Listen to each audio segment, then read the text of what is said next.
OPS की बहुत बड़ी बड़ी बातें हो रही है। दो आप ओपीएस दो, किसने मना किया? हमने तो नहीं मना किया। करिए सभी की चिंता। आपने तो कहा था कि हम ओपीएस देंगे। आजकल कह रहे हैं ना, भारत सरकार को एक चिट्ठी लिखी है, कह रहे हैं कि हिमाचल प्रदेश का 8,000 करोड़ रुपए का लगभग हमारा शेयर बनता है। 2003 में प्लानिंग कमीशन के साथ किसने हस्ताक्षर किए थे?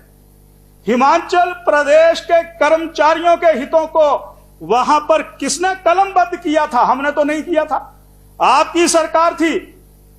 पर मेरी शंका एक और है। आप चिट्ठियां लिखते रहो, परंतु अगर वैसे तो वो पैसा, मैं ये कहना चाहता हूं, पेंशन निधि विकास प्राधिकरण में है, मार्केट में लगा हुआ पैसा है, और हमारा यह भी शंका है कि वो पैसा यहां पर आ जाता है तो उस पैसे का दुरुपयोग ना हो। वो कर्मचारियों का पैसा है, कर्मचारियों के हित में लगना चाहिए। और मैं तो यह भी कहना चाहता हूं कि जब हमारी सरकार थी तो उस दिशा में भी, ओपीएस की दिशा में भी 2017 से लेकर के 2022 के बीच में कर्मचारियों के लिए अनगिनत लाभप्रद योजनाएं दी थी, और ओपीएस के बारे में भी आश्वासन दिया था कि आने वाले दिनों में उस पर रास्ता निकालेंगे। बधाई हो आपको। हर कैबिनेट की मीटिंग में कहते हैं कि अप्रैल में इसके लिए डिटेल्स बनाई जाएंगी। पता नहीं कौन सा अप्रैल है, ये इस साल का अप्रैल है या अगले साल का अप्रैल है। ये सारी बात मैं यहां पर आपके माध्यम से यहां पर रखना चाहता हूं। यहां पर कहा जा रहा है कि अच्छी परंपराएं डाली जानी चाहिए, गुड गवर्नमेंट होनी चाहिए। माननीय अध्यक्ष महोदय, कहा गया कि हम 5 लाख लोगों को रोजगार देंगे। यहां पर एक नंबर भी दिया गया है, यहां नंबर है 011-4506961। मैं गया तो वहां क्या कहा गया कि this number is switched off. सुनो नेगी जी, मैंने कोशिश की तो कहा गया कि this number is switched off. मैंने फिर कोशिश की तो कहा गया कि this number is out of order और एग्जिस्ट। और अंत में क्या कहा गया? एक लड़की और एक लड़के ने कहा ज्यादा तंग मत करो, अब काम हो गया है, 2027 के बाद मिलेंगे, अब जिम्मेवारी हमारी नहीं, वहां से पूछो। माननीय अध्यक्ष महोदय, ये डॉक्यूमेंट में इस माननीय सदन में रखना चाहता हूं। लक्ष्मी के नाम पर यहां पर मंत्रियों ने कसमें खाई थी। यहां पर 2 लाख के लगभग बहनों को पेंशन, और वो पेंशन कौन दे रहा है? जो मुख्यमंत्री जी ने 60 साल की औरतों के लिए पेंशन का प्रावधान किया था, उसी में से कुछ परिवारों को उठाया और उनको तिलक भेंट लगा दिया। किसी को 350 रुपया जोड़ दिया गया, किसी को 500 रुपया जोड़ दिया गया। ये लक्ष्मी कब आएगी? कब आएगी लक्ष्मी? ये 18 साल से लेकर के 25 साल की बात आप कर रहे हैं। मैं माननीय अध्यक्ष महोदय आपके सामने ये बात करना चाहता हूं। और मेरी कंस्टिट्यूएंसी में भी एक नेता है, वो सब बोलना लगे, बोले ये अम्मा है, ये दरानी है और जेठानी है, 4500 रुपया मिलना। कहने बोले इससे ज्यादा होंगे, 6 होंगे तो और मिलना, तो 9000 रुपया मिलना। माननीय, ये सुनना जो है वो बड़ा कड़वा और तीखा होता है, सुन लीजिए प्लीज। और मैं ये कहना चाहता हूं, आप 26 मिनट बोले हैं, मैं 26 मिनट नहीं, माननीय अध्यक्ष महोदय आपका संरक्षण चाहिए, मुझे 36 मिनट दीजिए। मैं ये आपसे निवेदन करना चाहता हूं अध्यक्ष महोदय। मैं ये सारी बात यहां पर इसलिए रख रहा हूं, यहां पर गारंटियों की बात हो रही है, गोबर तो सूख गया है, ढेर लगे हुए हैं, उसके गोटू बन गए।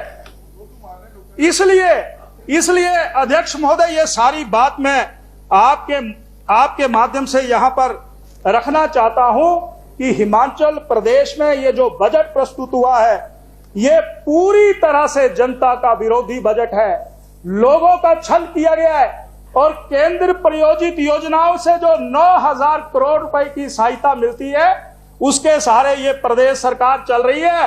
पर प्रधानमंत्री जी का धन्यवाद प्रस्ताव तो पारित कर दो, क्योंकि 2024 में फिर से वो हिंदुस्तान के प्रधानमंत्री बनने वाले हैं। और जिनके लिए आपने सपने संजोए हैं, कर्नाटका के हाई कोर्ट ने सुबह सुबह क्या फैसला सुनाया, आपने सुन लिया होगा। क्योंकि सूरत के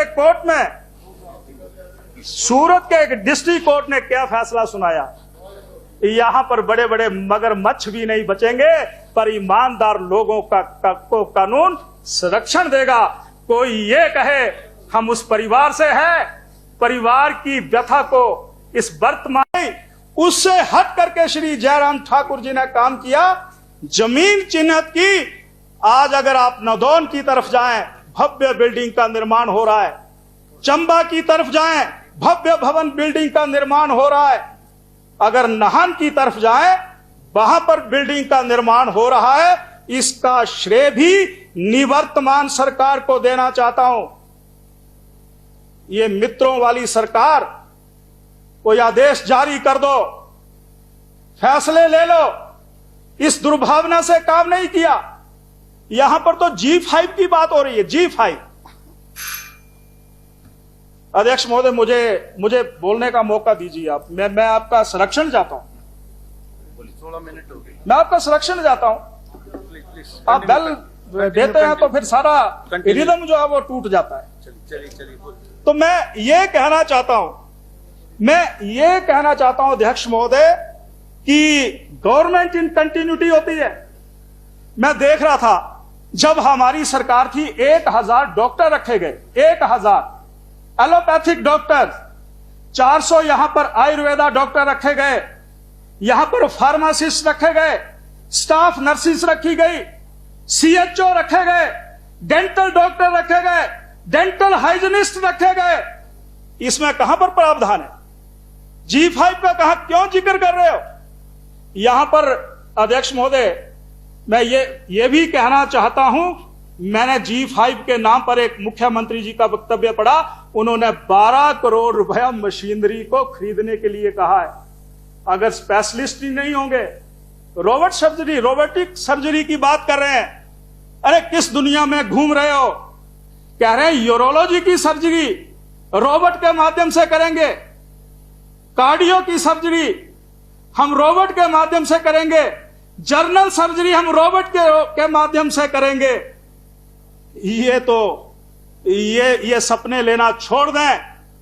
ये सपने, क्या आपके पास बर्न यूनिट्स हैं? आपको तो जो भारत सरकार ने उस समय श्री नरेंद्र मोदी जी ने और जगत प्रकाश नड्डा जी ने और श्री जयराम ठाकुर जी ने हिमाचल प्रदेश के स्वास्थ्य संस्थानों को मजबूत करने के लिए दिशा दी है। अगर उसी का अनुसरण कर लें तो यहां के मरीजों को कैंसर का उपचार करने के लिए चंडीगढ़ और दिल्ली ना जाना पड़े। आपने योजना शुरू की कि हिमाचल प्रदेश के लोगों के लिए मैं एक योजना समर्पित करता हूं। वो क्या थी? भारत सरकार ने आयुष्मान योजना, देश के 50 करोड़ लोगों को और 10 करोड़ परिवारों को, जिसमें 21 लाख लोग कवर होते हैं। आपने कहा कि योजना बनाओ। हमने हिमाचल प्रदेश में हिमकेयर योजना बनाई, 5.5 लाख कवर होते हैं। वहां पर किडनी का उपचार होता है, वहां पर कोक्लियर इंप्लांट बच्चों के कानों में डाले जाते हैं, वहां पर स्पाइन का इलाज होता है, 1800 बीमारियों का इलाज होता है। मैं माननीय मंत्री जी से निवेदन करना चाहता हूं, हमारी सरकार ने तो एम्स के साथ समझौता किया था।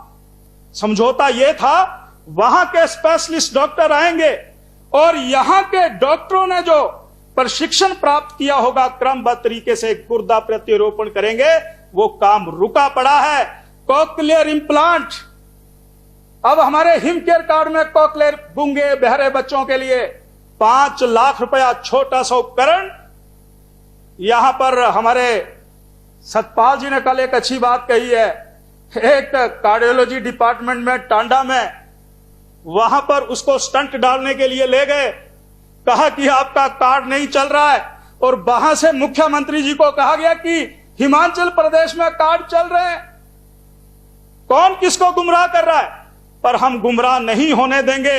इसलिए इस बजट में स्वास्थ्य कह रहे हैं कि स्वास्थ्य संस्थान एक विधानसभा क्षेत्र में एमआरआई, आप टांडा और शिमला के एमआरआई का हाल देख ले रहा, कह रहे हैं कि डिजिटल एक्सरे वो तो इस सरकार ने शुरू किया है कृष्णा डायग्नोस्टिक के माध्यम से। कह रहे हैं कि सिटी स्कैन ये भी कृष्णा डायग्नोस्टिक के माध्यम से शुरू हुए हैं। मैं एक बात कहना, आप कह रहे हैं कि हम एमआरआई करवाएंगे, कितने रेडियोलॉजिस्ट हैं? प्लीज माननीय मंत्री जी, आप यहीं आपके हिमाचल प्रदेश में जितने सब डिवीजन अस्पताल हैं, डोंट टेक नोट, सब खाली पड़े हुए हैं। लाइफ टाइम्स टीवी लेकर आ रही है जूनियर डांसर्स के लिए शानदार मंच, हिमाचल डांस चैंपियनशिप। 16 साल तक के डांसर्स के लिए चमकने का सुनहरा मौका, सोलो ग्रुप और ड्यूट कैटेगरी में स्टेट लेवल का कंपटीशन, वीआईपीज और सेलिब्रिटीज की उपस्थिति में रंगारंग फिनाले। ऑडिशंस की डेट्स जल्द अनाउंस होंगी। देखते रहिए लाइफ टाइम्स टीवी, हिमाचल का सबसे लोकप्रिय डिजिटल न्यूज मीडिया चैनल।